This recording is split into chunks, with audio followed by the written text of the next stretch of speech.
Welcome to Lucky English for Beginners. Hello, it's wonderful to be here. I'm really ready to dive into the language. I am so glad you are. Today, we have a really fun mission for our deep dive. Oh yeah, what are we doing? We are going to explore daily use English idioms for speaking fluency.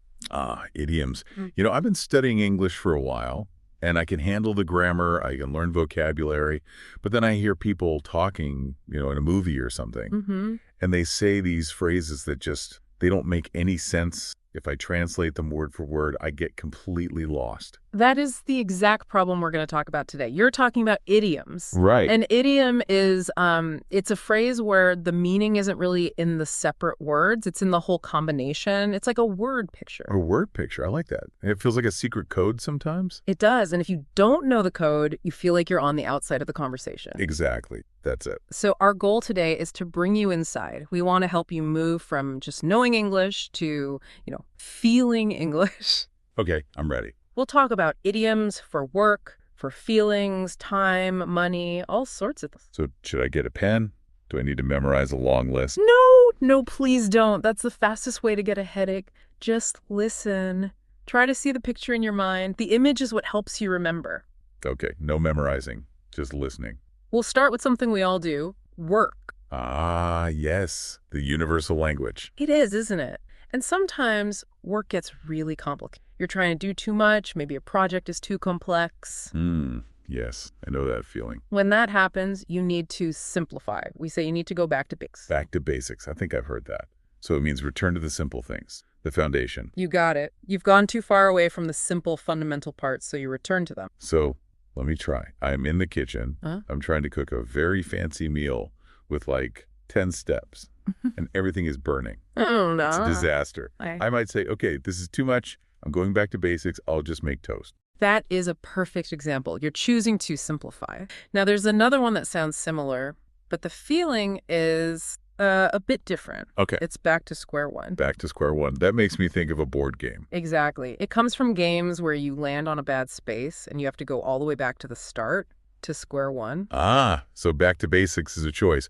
But back to square one is more like a failure. Something bad happened. Yes, there's a frustration there. It feels like you've lost all your progress. Imagine you're typing on your computer for hours. Okay. And you haven't saved your work. Then the power goes out. Oh, the worst feeling. It is. When you turn it back on, the page is blank. You just look at the screen and say, I've lost everything. I am back to square one. Precisely. You have to start all over again. Now, there's a third one in this little family. It's back to the drawing board. Back to the drawing board. So this is for an artist or an architect? That's where the image comes from, yes. Yeah. But we use it for any plan or project. It's when you realize your whole idea was wrong. So it's not just that you lost your work. It's that the work itself was bad. Exactly. The plan failed. So you can't just fix it. You have to throw it away and create a whole new one. I see. So if I start a company selling sunglasses in a city where it rains every day, Probably none. my business fails. I can say, well, that was a bad idea. Back to the drawing board. Perfect. You need a new strategy. And when that happens, you often have to work very, very late to catch up. We call that burning the midnight oil. Burning the midnight oil. That's so poetic. But we don't have oil lamps now. We don't. And that's what's cool about idioms. They have history inside them. It comes from a time before electricity. If you worked after the sun went down, you literally had to burn oil in a lamp. So it meant you were making a sacrifice. Yeah. Using expensive oil. Right. And today, even if you're just using your laptop, if you're working at 2 a.m, you are burning the midnight oil. I did that last week for a deadline. I was definitely burning the midnight oil. I bet. And eventually you have to stop. You can't work forever. When you decide you've done enough work for the day, you can say, let's call it a day. Call it a day. That sounds like you were giving the day a name. No, not quite. It Yeah. means you are declaring the workday finished, over. So it's not just for my job. I can use it for anything. Yep. Anything that takes effort. If we're cleaning the house and we're tired, I can say, okay, let's call it a day. It means let's stop cleaning and relax. You got it. So, can we call it a day right now? No, not yet. We just started. Good answer. Right. You say it when you've actually done some work. And some people are always working, always moving. A workaholic. That's a good word for it. But the idiom is they are as busy as a bee. As busy as a bee. Oh, I can see that. Bees in a garden just They never stop. never. Flying from flower to flower, it's usually a positive thing to say. It means they're productive and energetic. My mother with her 3 kids is as busy as a bee. Always. That is a perfect picture. Okay, so that covers work. Let's shift a bit to communication, talking to people. The fun part. It is. So imagine you're at a party where you don't know anyone. It's quiet, maybe a little awkward. I hate lying. Everyone does. The silence feels cold. To start a conversation and make people feel comfortable, you have to break the ice. Break the ice. It makes me think of a big ship in the Arctic, an icebreaker, smashing the ice so other boats can move. That is a fantastic connection. That's the exact feeling. You're shattering that cold, awkward tension so conversation can flow. So if I walk in and tell a little joke or ask a question about the music, You're breaking the ice. You're creating a connection. But once you're talking, sometimes people are afraid to say what they really mean. They talk about everything else, but they avoid the main topic. This is called beating around the bush. beat around the bush. That sounds like they're looking for something in the garden. It's another old one from hunting. Hunters would have people beat the bushes to scare birds out, but the beaters stayed around the bush, not in it, because going in could be dangerous. So the bush is the difficult topic, and we stay around it to be safe. Exactly. You're avoiding the main point. I do this when I have to ask my friend for a favor. I don't just ask. I say, "Oh, how are you? You know, things are so expensive lately." You were totally beating around the bush. And your friend might say, just tell me what you need. Yes, that has happened. So what is the opposite of that? Great question. The opposite is when you say something that is exactly right. You identify the problem perfectly. You hit the nail on the head. Hit the nail on the head. Yeah. From building something with a hammer and a nail. Right. It takes skill to hit the nail perfectly on its head so it goes in straight. And not hit your thumb. Definitely not your thumb. Yeah. So in conversation, it means your answer was 100% correct. Okay, so if my friend is sad, and I guess, is it because you miss your family? And she says, yes, that's it. Then you hit the nail on the head. You found the exact reason. And when you both agree on something, when you have the same opinion, you see eye to eye. See eye to eye. This is funny for me. I am very tall. My wife is not tall. We never physically see eye to eye. Huh. Well, it's not about your height. It's about your minds. Your perspectives are aligned. Okay, so if we both want to watch the same movie, we see eye to eye. You do. But if you want action and she wants comedy... We do not see eye to eye. Yeah. And then we have to talk. And I need to listen. And if you want to show you're listening very carefully, with all your attention, you can say, I'm all ears. I'm all ears. That's a funny picture. My body is gone, and I'm just 2 giant ears. It's exactly that. It means my entire focus is on listening to you. It's a very friendly and encouraging thing to say. So it's better than just, I'm listening. Much better. It shows you're excited to hear what they have to say. I have some big news. Oh, tell me, I'm all ears. Perfect. Now imagine you and a friend are talking about another friend. Let's say his name is David. Okay. You're saying, I wonder what David is doing. And at that exact moment, David walks into the room. That happened. It's a strange feeling. It is. And the perfect phrase for that moment is, speak of the devil. Speak of the devil. Wait, is that rude?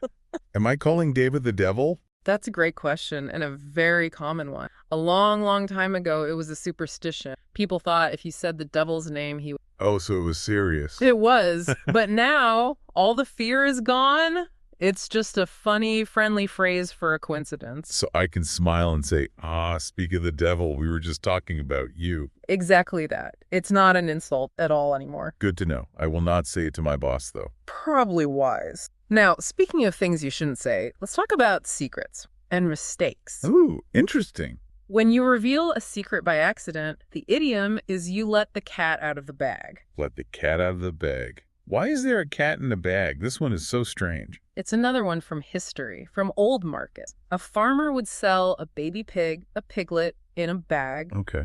But a dishonest farmer would put a cheap cat in the bag instead of an expensive pig. Yeah. Yes. So if the customer opened the bag to check, the cat would jump out, and the secret trick was the cat was out of the bag. That story makes it so clear. So if I'm planning a surprise party for my friend, and I accidentally tell him about it, You let the cat out of the bag, the surprise is ruined. oops, I let the cat out of the bag. Exactly. Now that's one kind of mistake. Another is when you're looking for an answer, but in the completely wrong place. We say you are barking up the wrong tree. Barking up the wrong tree. This sounds like a dog. It is. Imagine a hunting dog is chasing a squirrel. The squirrel runs up a tree, so the dog sits under the tree and barks. But the squirrel can jump to the next tree. Right. So the squirrel is gone, but the dog is still there, barking at an empty tree. The dog is wrong. So it means you were blaming the wrong person or looking for a solution in the wrong place. Exactly. Your effort is being wasted. And if you continue that wasted effort for a long time, searching for something you'll never find, we call that a wild goose chase. A wild goose chase. Oh. Because trying to catch a wild goose is impossible. Pretty much. They are fast, they fly, they are unpredictable. A search for one is pointless. I went on a wild goose chase last week. I was looking for my keys for an hour. I looked everywhere. And where were they? They were in my pocket the whole time. That is a perfect wild goose chase. So much wasted effort. Now, sometimes people waste effort in a different way. They try to save time or money by doing a job badly or skipping important steps. A shortcut. Yes, a bad shortcut. We say they are cutting corners. Cutting corners. Like if I'm driving and I go over the grass instead of around the corner. That's the literal image, but we use it to talk about quality. If you build a house with cheap materials to save money, you're cutting corners. And the house will probably fall down. Probably. The result is always worse when you cut corners. I sometimes cut corners on my homework when I'm tired. Uh-huh.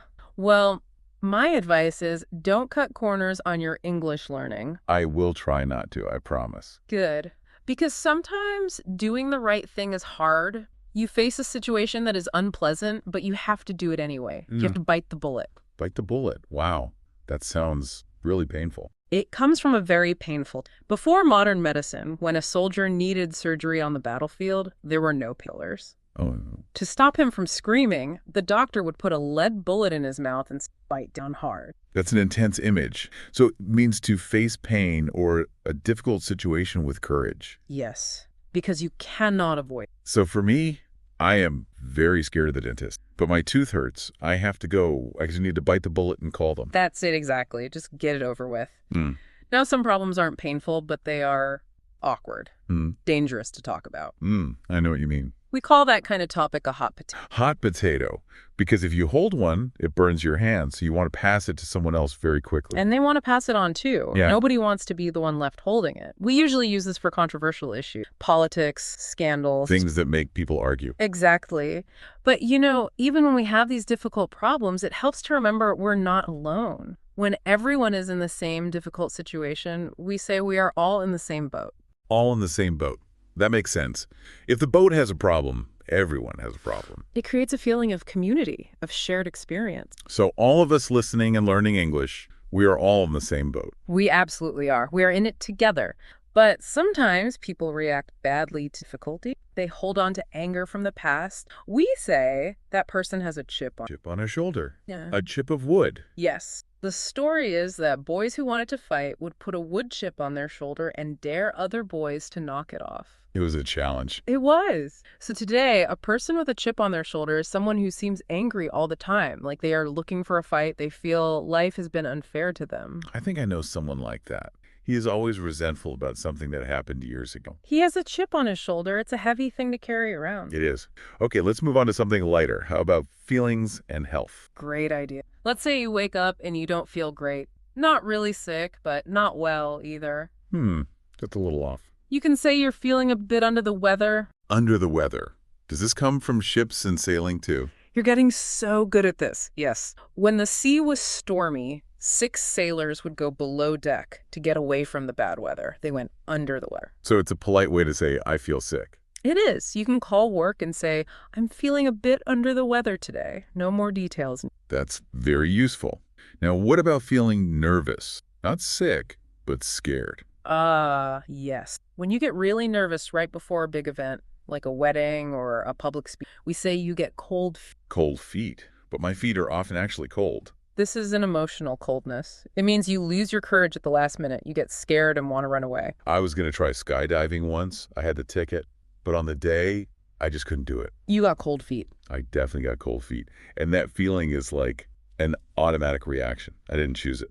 Well, that leads perfectly to our next one. An automatic response without thinking is called a knee-jerk reaction. A knee-jerk reaction. From the doctor's office. When they hit your knee with that little hammer and your leg kicks, Exactly. You don't control it. It just happens. Nah. We use it for unthinking emotional responses. So if someone criticizes me and I immediately get angry and defensive without really listening. That's a knee-jerk reaction. It's usually better to pause and think first. But it's hard, especially when it's about someone we love. It is. And there's a beautiful idiom for the person you cherish the most. The apple, that is sweet. But why an apple? Because a long, long time ago, the pupil, the dark center of your eye, was called the apple. Oh, really? And your sight is the most precious thing you have. So if someone is the apple of your eye, they are as precious to you as your ability. Wow. That's beautiful. My son is the apple of... It's a wonderful phrase. Okay, ready to talk about money. Let's do it. So some things are very, very common, not special at all. We say they are a dime a dozen. A dime a dozen.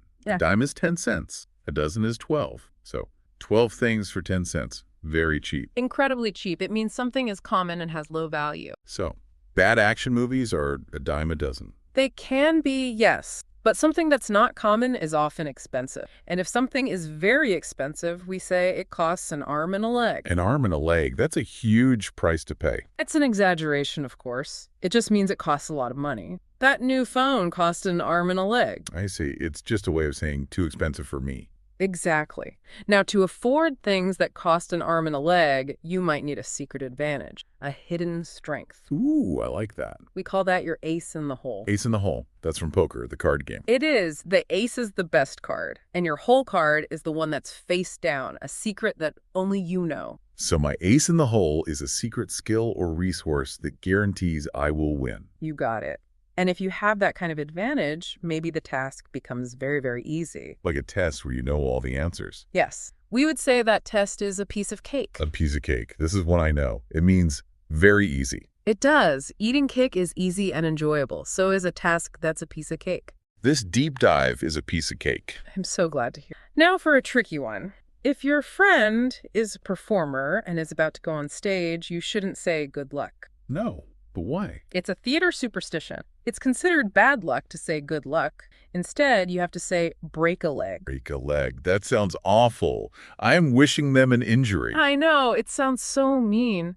But the idea is that you wish for something bad and the opposite will happen. It's reverse psychology for the universe. That is very strange. But okay, so before my friend's big presentation at work, I should say break a leg. Yes, it's used for more than just theater now. Now, sometimes bad things do happen. Maybe you lose your job. It feels terrible. Mm-hmm. But then, because you lost your job, you find a much better one. Or you start your own successful business. That bad event was actually a blessing in disguise. A blessing in disguise. So a good thing that was hidden inside a bad thing, like a gift in a scary box. What a great way to put it, a gift in a scary box. I missed a train once, and I was so angry. But because I missed it, I met my best friend on the platform while waiting for the next one. That is a perfect blessing in disguise. Boom. And now you have a great job and a great friend. I do. You have the best of both worlds. The best of both worlds. Huh? That means I get the advantages of two different things at the same time. Exactly. You don't have to choose. Like living in a peaceful house with a garden, but you are also very close to the exciting city center. You get the peace and the excitement. The best of both worlds. You got it. Okay, we are almost done. Just a few more. All about time. Time flies when you're having fun. It really does. So first, is it okay to be late? No, being on time is better. But if you are late, it is better to arrive than not arrive at all. Precisely. Better late than never. Better late than never. I can say this when I give someone a birthday card a week after their birthday. Yes. Sorry this is late, but better late than never. Now, some things happen very, very rarely. Like me going to the gym. You could say you go to the gym once in a blue moon. Once in a blue moon. Is the moon ever really blue? It's a real term. A blue moon is the second full moon in 1 month, which is very rare. So the phrase just means hardly ever. I eat vegetables once in a blue moon. Oh, you should eat more vegetables. But sometimes you have to act the opposite way. Not rarely, but instantly, immediately. Without thinking. Right. We say you do it at the drop of a hat. At the drop of a hat. What hat is dropping? In old movies, a race would start not with a gun, but when an official dropped his hat. The moment it moved, you went. So it means instantly. No hesitation. If you need help, just call me. I'll be there at the drop of a hat. That is a good friend. It is. But most things are better when you do them early with no rush. We call that doing something ahead of time. Ahead of time simply means early. Yep, before the deadline. I paid my bills ahead of time. It feels good to finish work ahead of time. Less stress. It really does. And look at that. We've gone through all of them. My head is spinning with all these images, cats, legs, bees. It's a lot. But I feel good. I feel like I understand that secret code a little better now. That's fantastic. That was the whole goal. I worry I might use them wrong, though. And that's okay. Here's my advice. Don't try to use all of them tomorrow. Okay. Just pick one or two, maybe piece of cake. Try to use it this week in a real conversation. Let it become comfortable. One at a time. I can do that. And remember, these are mostly for casual, friendly talk. You probably wouldn't say, speak of the devil in a formal job interview. Right. Context is important. It is. And most importantly, don't be afraid to make mistakes. Really. Making a mistake means you're trying, you're learning. Being confident is so much more important than being perfect. Okay. I will try to be more confident. I will bite the bullet and speak more. I love that. You're using them already. It's becoming a piece of cake. Fantastic. This was so much fun. Thank you for diving in with me today. Thank you. It was great. The best of both worlds, really. Fun and learning. To all our keep practice speaking in the next step.